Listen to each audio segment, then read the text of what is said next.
On a démarré, il n'y avait pas beaucoup de monde encore, et donc là, ça fait plaisir de vous voir. Monsieur le Président de l'International Pediatric Association, il est en train de discuter avec sa voisine, Monsieur Joseph Haddad. Bienvenue à Tanger, et c'est un honneur pour nous de recevoir le président de l'International Pediatric Association. Madame la présidente de la Société française de pédiatrie, Madame Agnès Linglard, ça nous fait plaisir de la voir.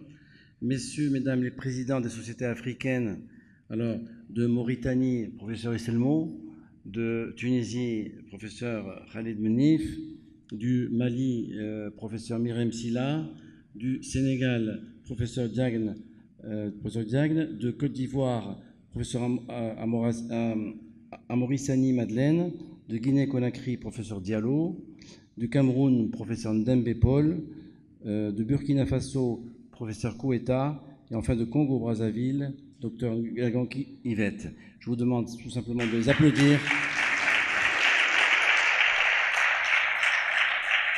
Il est vraiment rare et exceptionnel d'avoir autant de présidents de sociétés africaines. C'est vraiment un honneur pour nous de vous recevoir. Ça nous fait vraiment, vraiment plaisir.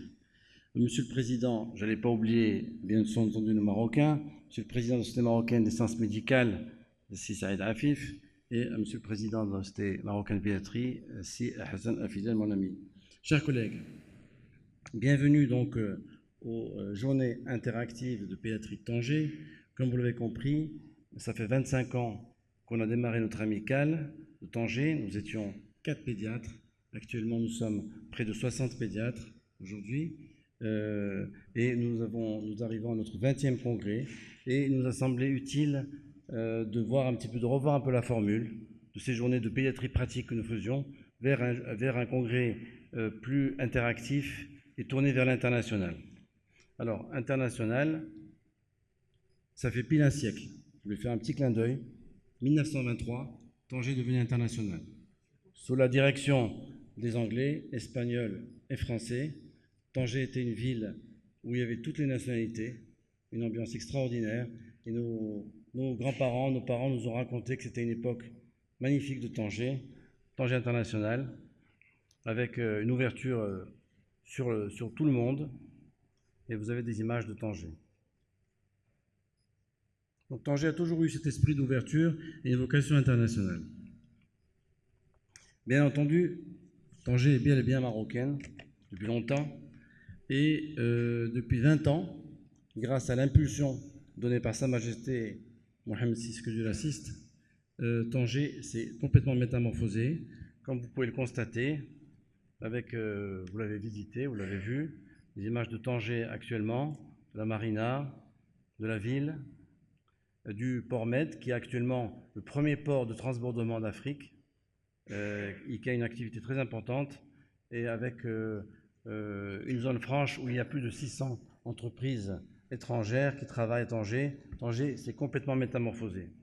Alors pour nos amis africains qui ne connaissent pas le Maroc, il n'y a pas que Tanger, bien entendu, il y a beaucoup de côtes. Il y a les villes impériales, Fès, Meknès, Rabat, Marrakech. Ça ici, c'est la mosquée Hassan II à Casablanca. Vous avez des images de Fès. Il y a tout l'artisanat marocain. Il y a la ville de Chaouen, qui est juste à 1h30 de Tanger, qui a été nommée plusieurs fois plus beau village du monde. C'est à visiter. Le grand sud du Maroc, où il y a des montagnes qui culminent à plus de 4000 mètres et des paysages fantastiques, avec des lacs à visiter. La ville de Essaouira, des plages, plus de 3500 km de côte. Ça, c'est du côté du nord. Voilà. La ville de Dakhla, la plage de Dakhla, qui est donc une très jolie région. Voilà, donc je voulais vous faire un petit tour d'horizon de tout ça. Et voilà, donc je remercie le comité scientifique en la personne de professeur... Merci. Professeur Patrick Tounian, mon ami Moustapha Mortari et Dr Chemlel, qui a beaucoup donné pour la pédiatrie à Tanger, qui en donne toujours autant. Bien sûr, je voudrais remercier nos amis des sponsors, Bledina, Nestlé, Novalac, nos partenaires Sanofi et tous les autres qui ont beaucoup contribué à cela. Le congrès a démarré ce matin. Nous sommes heureux d'accueillir actuellement plus de 250 médecins inscrits et j'espère que donc, la formule va vous plaire et que ça pourra continuer. Voilà, et comme aime rappeler notre cher président Hassan, ce ne sont pas que des réunions scientifiques, il y a la convivialité, on essaie d'avoir toujours de la convivialité, et ça dure depuis donc plus de 25 ans, puisque vous avez ici l'image que j'ai retrouvée de la première journée de pédiatrie pratique de Tanger, le 13 avril 2002. On a pris un petit peu de l'âge, mais on est toujours debout et toujours là. Voilà, avec Sid Torres et Dr Saïdi et Dr Sawi. Hôtel Movenpick, on a fait l'ouverture de l'hôtel Movenpick. Alors la convivialité, ben voilà des images de convivialité. Au congrès de la SUNEP récemment, toujours à Tanger. Pour ceux qui sont invités, ils ont le couscous du vendredi. Et bien sûr, Sibel Hussein, je n'ai pas encore vu dans la salle.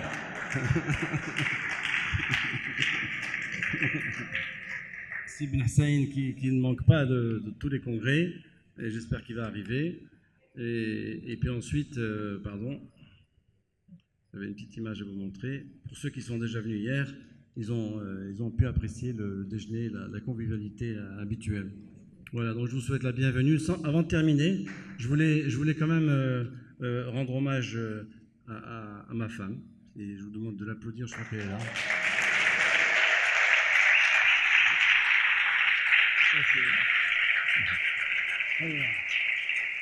Voilà.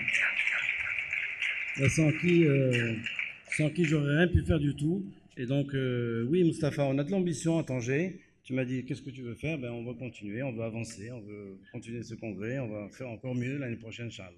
Voilà, merci. Mais tu vas prendre la parole après. Hein. On va donner la parole à... J'ai une anecdote. Un jour, Khalid m'appelle et il me dit « Hassan, je t'invite à mon mariage. » Je lui dis « Mais tu es déjà marié ?»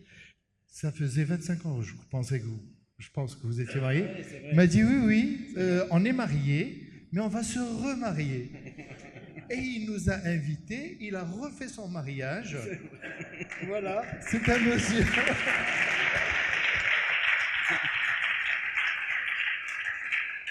Voilà. Ben voilà, donc bienvenue et puis bon congrès. Professeur Joseph Haddad, tu vas nous dire un mot sur l'International Pediatric Association, puisqu'on a un ami qui est actuellement président de l'association qui dirige toutes les associations. On ne connaît pas grand-chose sur ça et il va nous dire un petit mot. Bien, merci. Premièrement, je te remercie de m'avoir invité. Je ne sais plus quel est le numéro de cette invitation. Mais en tout cas, je suis très honoré et très heureux d'être parmi vous. Ça fait un bon nombre d'années que je ne suis plus venu, mais Hassan m'a rattrapé son retard. Mais finalement, j'ai honoré ton ami Khalid. Bon, bref, ceci étant, je vais vous parler un tout petit peu pourquoi c'est. Voilà. L'Association internationale de pédiatrie est une organisation non gouvernementale basée actuellement à Genève avec un bureau aux États-Unis, à Chicago, et bientôt un bureau en Inde. Alors, c'est une organisation qui a été créée en France en 1912 par un Français, je ne me rappelle plus le nom, et je suis très heureux que Où est la présidente de la Société française de pédiatrie? C'est qui? Hein? Elle est là? Et il faut que vous me la présentiez parce que c'est très important que la France regagne cette association internationale. J'ai été élu récemment en Inde grâce à l'apport de mes amis africains qui sont tous là. Et donc, c'est une organisation qui est donc une organisation qui est membre de l'ONU et donc qui travaille essentiellement sur les objectifs de développement durable et donc sur la dignité en marche.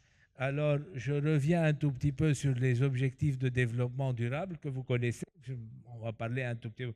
On va aller au-delà de la science pour parler un peu de santé. Bonjour Flore. de santé publique. Et puis, vous voyez, donc, ces objectifs sont très importants. Et pour nous, c'est l'objectif 3 et l'objectif 4 qui est important. Alors, malheureusement, je ne sais pas pourquoi ça, le Covid a impacté complètement les objectifs du développement durable et particulièrement l'objectif de développement durable 3. Tout a été chamboulé avec le Covid, que ce soit la mortalité, la morbidité, la tuberculose. Tout a été chamboulé, ce qui a compromis effectivement ces objectifs de développement durable. Et vous voyez bien que le problème des retards de développement sont très affectés, surtout dans nos pays, et que l'obésité, de nouveau, traque le continent. Alors, pourquoi ça fait ça? Je ne sais pas pourquoi ça. En tout cas, les objectifs de développement durable, on va faire une petite comparaison entre les objectifs de développement durable et l'Association internationale de pédiatrie. Donc, les objectifs de développement, c'est tout humain. L'AIP, c'est tout enfant, tout âge, c'est universel. Vous voyez qu'on est un tout petit peu similaire à cela. Et c'est une approche holistique que nous abordons avec des programmes. Et vous voyez que là, nous avons actuellement multiples programmes. Et pourquoi il est important que les sociétés intègrent cette association? Premièrement, parce que les associations, les sociétés de pédiatrie sont l'arme de cette association internationale de pédiatrie. Et il est important pour nous que ces associations ou ces sociétés puissent être le stakeholder, la partie, enfin l'organe le plus important qui va défendre la cause des enfants. Et donc, dans ce cadre-là, je ne sais pas si tous nos pays africains qui sont là sont intégrés actuellement dans ce qu'on appelle le Child Survival Action et qui donc va militer contre la réduction de la mortalité des enfants. Et vous voyez, donc tous ces groupes-là que vous voyez là sont des groupes qui sont actuellement en cours de programmation. Et il y a beaucoup d'Africains, beaucoup de collègues qui font partie de cela. Par exemple, Madeleine est la responsable de l'HIV, Rama, et il y a plein de copains et de collègues sont là-dessus. Alors, puisque nous n'avons pas du tout les moyens de réduire les objectifs de développement durable, surtout le 3. Donc, on a changé de stratégie. Maintenant, on a complètement changé de stratégie. Au lieu de réduire la mortalité, on va s'occuper de la santé en développement et ce qu'on appelle la réduction du stress toxique. Et c'est ce que les Américains ont déjà établi depuis des années. Ça veut dire que nous allons nous occuper non seulement des 1000 premiers jours, mais également des 1000 premières semaines. Et c'est dans cet esprit-là qu'on va aborder cette nouvelle stratégie. C'est une stratégie qui va dépendre de l'âge. Vous voyez, donc d'un côté, vous avez le life course, le cours de la vie, et de l'autre côté, les interventions. C'est une approche globale maintenant. Ce n'est plus une approche ponctuelle.